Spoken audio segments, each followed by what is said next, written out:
বাংলাদেশে যখন সুষ্ঠু নির্বাচন হয় তখন এই বাংলাদেশ জাতীয়তাবাদী দল সরকার গঠন করে। নিজের ভোট নিজে দিবেন এবং ভোট যে পর্যন্ত গণনা হয়ে ডিক্লেয়ার না হবে সেই পর্যন্ত ভোট কেন্দ্র ঘেরাও দিয়ে বসে থাকবেন।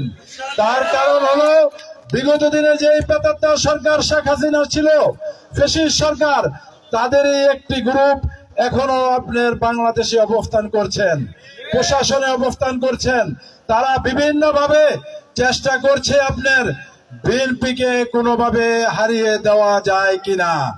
ইনশাআল্লাহ বিগত দিনে আজকের এই দিনটার জন্য আন্দোলন করেছিলাম রাজপথে, রক্ত দিয়েছি রাজপথে, প্রয়োজনে আরো রক্ত দিব। তারপরে এই দেশে সুষ্ঠু নির্বাচনের ব্যবস্থা করে ছাড়বো এবং বাংলাদেশে যখন সুষ্ঠু নির্বাচন হয় তখন এই বাংলাদেশ জাতীয়তাবাদী দল সরকার গঠন করে।